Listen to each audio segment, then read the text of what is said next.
अब आप प्रभु के जन्म की कथा सुनाइए। अब आप मुझे बताइए, वह परमात्मा जो निर्गुण है, निराकार है, वह परमात्मा भक्त के बस में होकर सगुण साकार कैसे होता है? कैसे वह भगवती कौशल्या के गर्भ में पधारे? क्या क्या क्या उन्होंने लीला की, मुझे विस्तार से बताइए।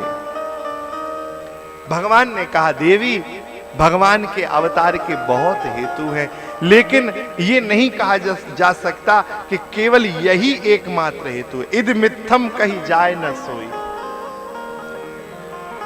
अच्छा, भोले बाबा ने तो यह कह दिया कि ऐसा नहीं कहा जा सकता, लेकिन गोस्वामी जी ने तो केवल और केवल और केवल ही एक अवतार का मात्र कारण बताया। शिव जी ने तो कई अवतार के कारण बताए, और अब हम प्रवेश करेंगे उन अवतार के कारणों में। भगवान शिव कह रहे हैं, भगवती सावधान हो जाओ। भगवान के अवतार क्यों होते हैं, सुनो। हरि अवतार हेतु जेह होई, इद मित्तम कहे जाए न सोई। केवल इसीलिए भगवान का अवतार होता है ऐसा नहीं कहा जा सकता, लेकिन कुछ विशेष कारण है। गीता में भगवान खुद स्वीकार करते हैं। उन्हीं श्लोकों को, भगवान की बात को ही गोस्वामी जी अपनी चौपाई में बता रहे हैं। गोस्वामी जी कह रहे हैं, जब जब होई धर्म के हानि, बाढ़हि असुर अधम अभिमानी, तब तब धरि प्रभु विविध शरीरा, हरहि कृपा निधि सज्जन पीरा। जब जब होई धर्म की हानि, परित्राणाय साधुनाम विनाशाय च दुष्कृताम, धर्म संस्थापनार्थाय संभवामि युगे युगे। यदा यदा हि धर्मस्य ग्लानिर्भवति भारत,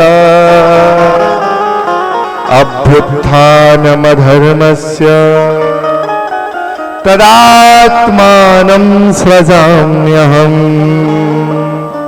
ये भगवान का अपना वचन है कि जब जब धर्म की ग्लानि होती है, धर्म पे कष्ट पड़ता है, और हमें लगता है कौन से धर्म की हानि, तो कौन से धर्म की ग्लानि। संसार में धर्म की ग्लानि हो ना हो अलग बात है, जब भक्त के जीवन में धर्म की ग्लानि होती है, जब भक्त के जीवन में धर्म की हानि होने लगे, जब भक्त के जीवन में द्वंद्व उत्पन्न हो जाए, संदेह उत्पन्न हो जाए, तब भगवान के अवतार की भूमिका तैयार होने लगती है। क्योंकि भगवान अपने भक्त का पतन नहीं करते, अपने आश्रित का पतन नहीं करते। देवी, आपने पूछा है तो सावधान होकर सुनो। मैं एक दो जन्म के कारण सुनाता हूं। ये वक्ता का लक्षण है, जब कथा में कोई विशेष बात कहे तो कहे कि थोड़ा सावधान होकर सुनना। सावधान तया शृणु। अब थोड़े सब लोग सावधान हो जाओ। भगवान शिव भी सावधान कर रहे हैं, आप भी सावधान हो जाओ। द्वारपाल हरि के प्रिय दोई, द्वारपाल हरि के प्रिय दोई, जय अरु विजय जान सबको, जय अरु विजय जान सबको। विप्र श्रापते दोनों भाई, विप्र श्रापते दोनों भाई, विप्र श्रापते भाई। प्रताप ते दोनों भाई, तामस असुर देह तेन पाई। तामस असुर देव देह पाई। द्वारपाल हरि के प्रिय दो, द्वारपाल। भगवान शिव कहते हैं भगवती सुनो, मैं कुछ जन्मों के कारण बताता हूं। भगवान नारायण के दो पार्षद हैं जो द्वारपाल हैं और बड़े निकटतम द्वारपाल हैं। एक दिन भगवान नित्य क्षीर समुद्र में आराम कर रहे थे और ऋषियों का समूह आ गया। ऋषियों ने कहा, हे प्रभु आप अति सुकोमल हैं, आप कोमलाति कोमल हैं। भगवती लक्ष्मी अपने कोमलाति कोमल कर कमलों से चरणों का संवाहन कर रही हैं। भगवान शिव शांत, भगवान नारायण शांत मुद्रा में हैं। ऋषियों ने कहा प्रभु आप बड़े कोमल हृदय के हैं, आप बड़े कोमल हैं। भगवती लक्ष्मी को लगा संत देखो कितना कितना सही समझते हैं, मेरे प्रभु बड़े कोमल हैं। तब तक संतों ने दूसरी बात कही, प्रभु केवल कोमल ही नहीं है, वज्रादपि कठोराणी। बोले प्रभु आप कोमल तो हैं ही, लेकिन आप वज्र से भी अधिक कठोर भी हैं। लक्ष्मी जी बोली हम इनका चरण सम्मान करते हैं, हमको पता है कितने कोमल हैं। भगवान कितने कोमल है पता है आपको? आप मानस में जब पुष्प वाटिका में पहुंचेंगे तो आपको ठाकुर जी की कोमलता का पता चलेगा। ठाकुर जी कितने कोमल हैं।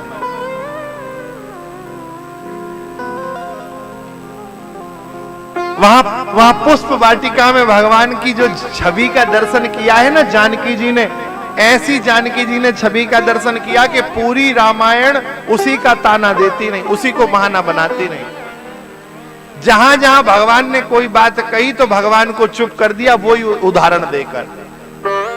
जब राम जी ने कहा आप जंगल मत जाओ, वन मत जाओ, वन बहुत कठोर है, वहां कंटका कीर्ण मार्ग है, तब भी जानकी जी ने कहा अच्छा, बोले हम वन के योग्य नहीं हैं, आप वन के योग्य हैं।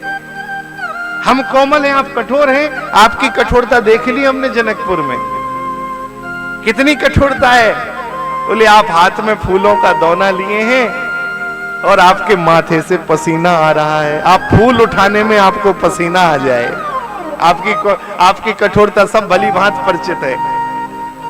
लक्ष्मी जी बोली मैं देखो मैं भगवान के चरणों को दबाती नहीं हूं। आपको पता है भगवान के चरण कैसे दबाती हैं लक्ष्मी जी? भगवती लक्ष्मी कितनी कोमल, और फिर उनके कर कमल, और उसमें भी सबसे कोमल इन उंगलियों की जो छाव है, पैरों के ऊपर इस उंगलियों की छाव करती हैं, उस छाव से भी भगवान का मुख लाल हो जाता है, उस छाव के प्रभाव से। इतने कोमल हैं भगवान श्रीपति प्रभु। भगवती लक्ष्मी को लगा कि अरे ये तो ये ऋषि लोगों ने बड़ा अनुचित कह दिया कि वज्रादपि कठोराणी, मेरे प्रभु वज्र से भी ज्यादा कठोर है। ठाकुर जी को लगा मेरे भक्तों के प्रति अविश्वास आ गया लक्ष्मी जी को, इनको थोड़ी कठोरता दिखानी पड़ेगी। ठाकुर जी ने कहा जय और विजय, दोनों जय और विजय आ गए। जी प्रभु। भगवान ने कहा जय और विजय हम कौन है? जय और विजय बोले प्रभु आप हमारे सर्वतंत्र स्वतंत्र स्वामी हैं। जय और विजय तुम कौन हो? कहा प्रभु हम आपके दास हैं, हम आपके दीन दास हैं, आप हमारे सर्व सामर्थ्यवान स्वामी हैं। तो जय और विजय दास का क्या कर्तव्य होता है? जो स्वामी कहे सोई आज्ञा का पालन। तो लो हमारी ये कौमुदगी गदा। जय और विजय को भगवान ने अपनी गदा प्रदान कर दी। भगवान ने कहा जय और विजय इस गदा को उठाओ। जय और विजय ने गदा को उठा लिया। ठाकुर जी ने कहा जय और विजय जितना सामर्थ्य है उतनी सामर्थ्य से इस गदा को घुमाओ। जय और विजय ने पूरे सामर्थ्य से घुमाया। अब ठाकुर जी पीठ करके बोले जय और विजय पूरे सामर्थ्य से हमारी पीठ पे मारो। जय और विजय घबरा गए, पसीना आ गया, हाथ से गदा छूट गई, चरणों में गिर गए। प्रभु कौन अपराध हो गया, हमसे क्या अपराध हो गया जो ये आज्ञा आप दे रहे हैं, हम इस आज्ञा का पालन नहीं कर पाएंगे। वाणी डबडबाने लगी। जय और विजय तो कांप गए। ठाकुर जी ने कहा भैया हम कौन है पता है, हम सत्य संकल्प हैं। जो हमारा संकल्प होता है वो सत्य होता है। और हमने संकल्प कर लिया है आपसे युद्ध करने का, हमने संकल्प कर लिया है आपसे पिटने का। यहां आप मारेंगे एक बार तो अब हमारा संकल्प सत्य होगा। ठाकुर जी ने कहा जाओ जय और विजय द्वार पे खड़े हो जाओ।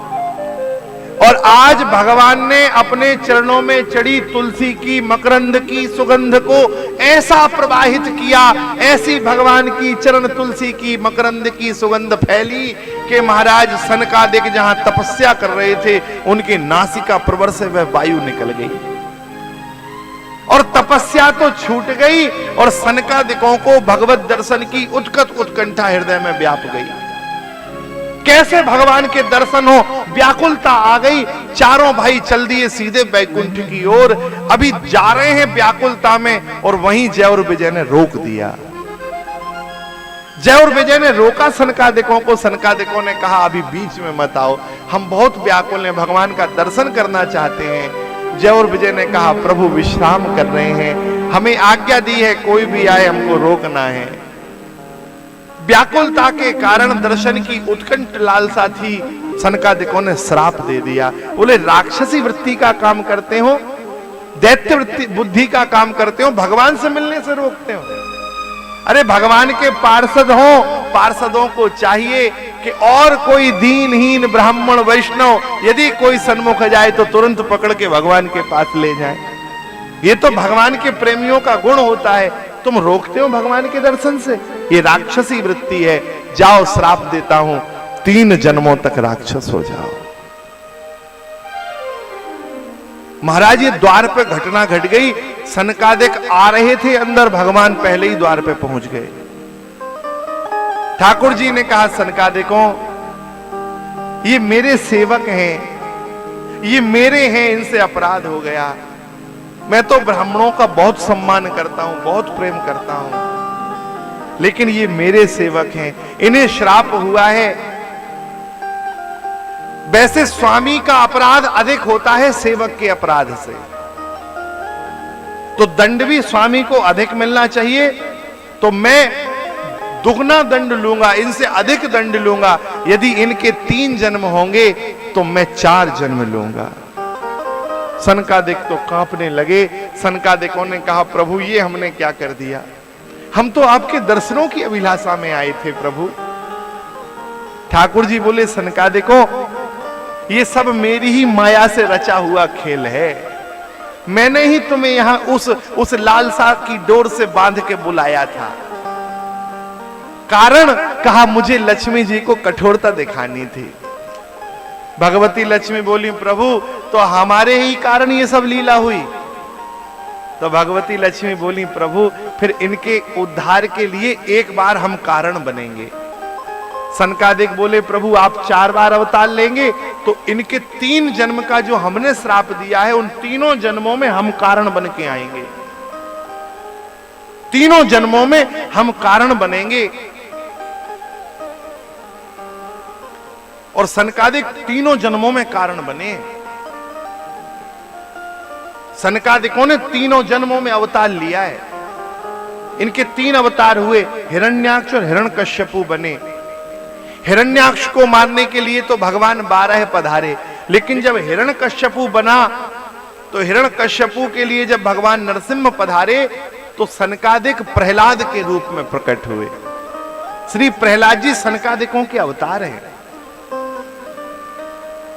प्रहलाद जी के रूप में जन्म लिया। दूसरे में जब रावण और कुंभकर्ण बने तो सनकादिक विभीषण के रूप में जन्म लिए। सनकादिक विभीषण है। और जब ये शिशुपाल और दंतवक्र बने तो सनकादिक सहदेव बन के आए।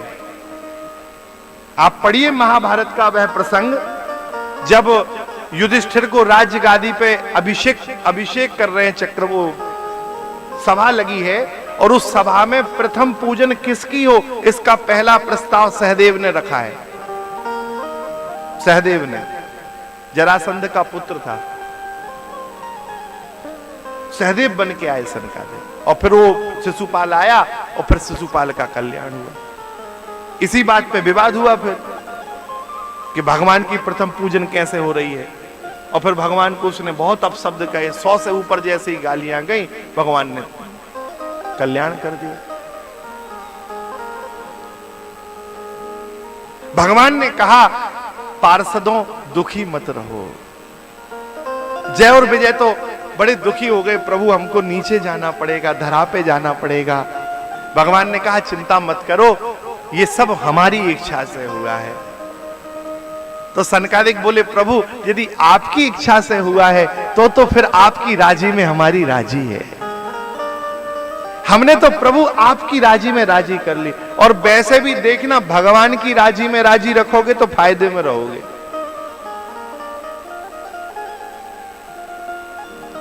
भगवान की इच्छा में इच्छा मिला देनी चाहिए। अच्छा वैसे भी मान लो भगवान की इच्छा में इच्छा नहीं मिलाओगे तो तुम्हारी इच्छा तो होनी नहीं है, हो जाएगी। मन चाही नहीं होत है,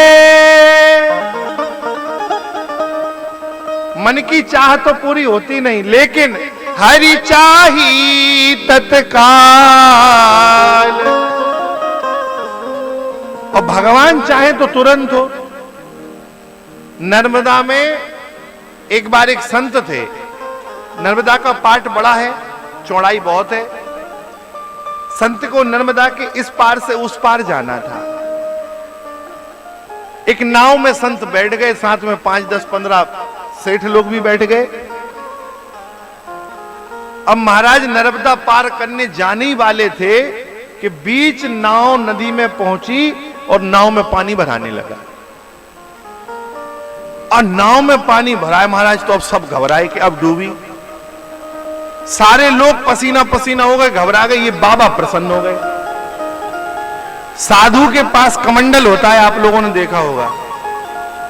और लोग तो महाराज नाव का पानी नदी में डालें, और ये बाबा कमंडल भरे महाराज नदी से और नाव में डाले।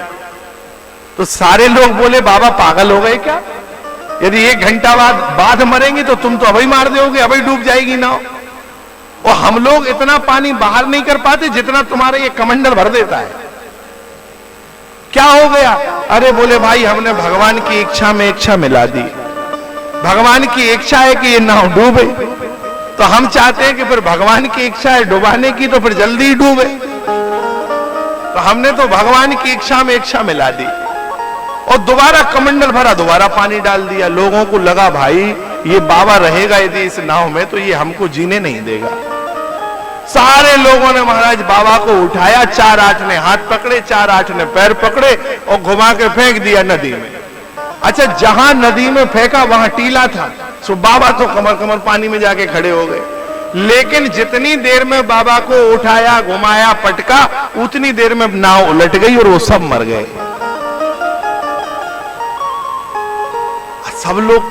सब लोग डूब के मर गए। अब घाट पे जो लोग खड़े थे उन्होंने नाव भेजी, बाबा आए, उनसे पूछा कि बाबा एक बात बताओ, आप बच गए और ये सब मर गए, इसका कारण क्या था? तो बाबा बोले भैया हमने भगवान की इच्छा में इच्छा मिला दी इसलिए बच गए, ये भगवान की इच्छा के विपरीत गए इसलिए सब मर गए। तो हमारी चाही तो होने वाली नहीं है, मन चाही नहीं होते हैं, अपने चाहने से तो कुछ होना नहीं। प्रभु चाही तत्काल, भगवान चाहे तो तुरंत हो जाए।